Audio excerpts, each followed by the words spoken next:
श्री श्री राधा रमणो जयति भजनिताय गौर राधे श्याम जपो हरे कृष्ण हरे राम। चरित सुधा श्री श्रीमद राधा रमण चरणदास देव बाबा जी महाशय बड़े बाबा का जीवन चरित्र। मूल बंगला संपादक प्रकाशक श्री रामदास बाबा जी। बांकशाही गमन। दूसरे दिन सुबह प्रातःकालीन नित्य नियम पूरा कर बाबा जी महाशय और उनके साथी कीर्तन करते करते रवाना हुए।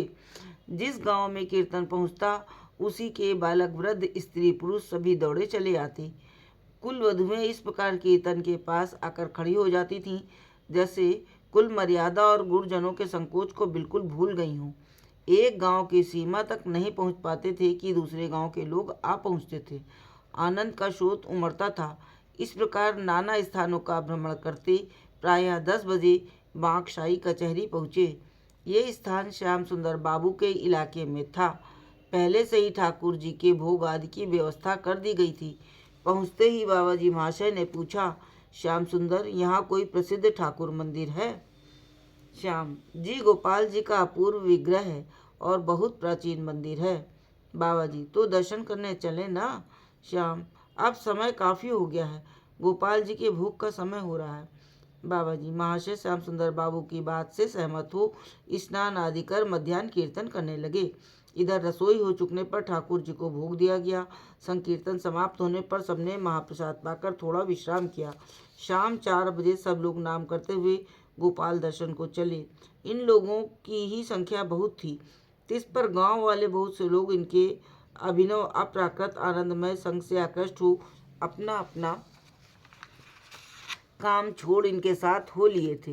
गोपाल जी की मूर्ति के बारे में सुन सबने सोचा था कि बाल गोपाल मूर्ति होगी, पर मंदिर पहुंचकर देखा कि राधा मदन गोपाल जी है। राधा मदन गोपाल की अपूर्व छवि है। दोनों का नया ढंग और नई भाव भंगिमा है। देखते ही बाबा जी महाशय ने प्रेम विभोर हो नाना प्रकार की पद पदावली आरंभ कर दी। उपस्थित सभी लोग गांव के रहने वाले थे।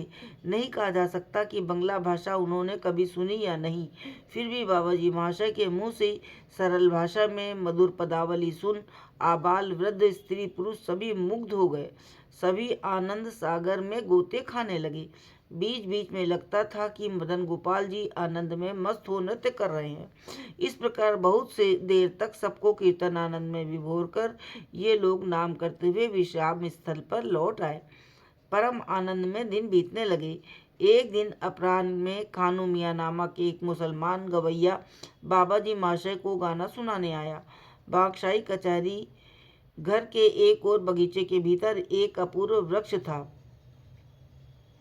उसका स्वाभाविक फैलाव इस प्रकार का था कि देखने में वो कुब्ज जैसा लगता था।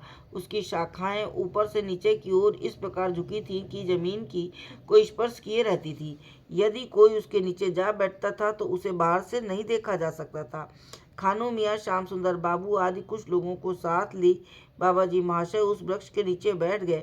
खानू मियाँ अपने स्वरचित पदों द्वारा बड़े ही मधुर भाव से राधा कृष्ण लीला का वर्णन करने लगे। जैसी सुललित पदावली थी वैसा ही मधुरमय कंठस्वर। एक एक कर वे गीत सुना रहे थे और बाबा जी महाशय तथा अन्य श्रोता आनंद में आत्मविभोर हो रहे थे। इस प्रकार बहुत देर तक पदावली कीर्तन होता रहा। एकाएक बाबा जी महाशय ने आनंद विह्वल हो खानू को आलिंगन कर उसके कान में हरिनाम मंत्र प्रदान किया। इस पर खानू मियाँ आनंद विभोर हो बाबा जी महाशय के पैर पकड़कर प्रेम गदगद से कंठ से कहने लगे, आज मेरा जीवन धन्य हो गया। मैं इतने दिन कृष्ण लीला गुण कीर्तन करता घूमता था, आज वो सार्थक हुआ। आज प्रभु ने मुझे आलिंगन कर लिया। खानू मियाँ के प्रति बाबा जी महाशय की इस अयाचित कृपा को देखकर श्याम सुंदर बाबू आदि सभी एक स्वर से उनके सौभाग्य की प्रशंसा करने लगे। खानू ने विनीत वाक्यों से सबके आशीर्वाद की प्रार्थना कर बाबा जी महाशय के चरण पकड़ लिए, उन्हें दंडवत प्रणाम किया और उनके आदेश से अपने घर प्रस्थान किया। बाबा जी महाशय श्याम सुंदर बाबू से बोले, देखो श्याम सुंदर, ये जगह इतनी मनोरम है कि इसे छोड़ दूसरी जगह जाने की इच्छा नहीं होती। इस प्रकार बातचीत में संध्या हो गई। संध्या आरती कीर्तन आरंभ हुआ। रूप अभिसार मिलन कीर्तन के पश्चात सबने यथासमय महाप्रसाद पाकर विश्राम किया। दूसरे दिन तड़के ही प्रातःकालीन नित्य नियम पूरा कर बाबा जी महाशय ने कचहरी घर के आंगन में नाम कीर्तन आरंभ किया कर दिया। चारों ओर से लोग आकर इकट्ठा हो गए। प्रायः 8 बजे तक जब धूप आंगन में आने लगी तो ये देखकर कि बाबा जी महाशय को कष्ट हो रहा है, श्याम सुंदर बाबू बोले, कमरे में चलकर कीर्तन किया जाए तो कैसा रहे। बाबा जी महाशय बोले, नहीं, आज इस आंगन में ही उदयास्त नाम कीर्तन होगा। श्याम सुंदर बाबू ने ऊपर चंदवा टंगवा दिया और कीर्तन वहीं होता रहा। अपूर्व आकर्षण। समय के साथ साथ कीर्तन आनंद भी बढ़ने लगा। घर में तिल भर जगह न रही। चारों ओर आदमी ही आदमी, प्रायः 600 आदमी थे। कचहरी घर के एक और एक कमरे में एक बड़ा संबर मृग जातीय जंतु बंधा था। 12 बजे के लगभग वो छटपटाने लगा। बाबा जी महाशय बोले, उसे छोड़ दो। एक व्यक्ति ने उसे खोल दिया। वो खुलते ही तेजी से बाबा जी महाशय के पास आकर उनका शरीर चाटने लगा।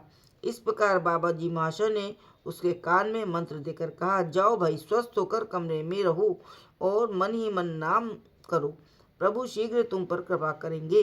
कहकर जैसे ही उन्होंने उसकी पीठ पर बाएं हाथ से एक थप्पड़ मारा, वो धीरे धीरे अपने कमरे में चला गया। सब लोग अत्यंत आश्चर्यचकित हो आपस में कहने लगे, हम लोगों ने ऐसा महापुरुष कभी नहीं देखा और न कभी देखेंगे, ऐसी आशा भी है। क्रमशः संध्या हो गई। बाबा जी महाशय नाम के साथ आरती कीर्तन करने लगे। रात 10 बजे के करीब महाप्रसाद पाकर शयन किया। जय जय श्री राधे, जय बड़े बाबा की।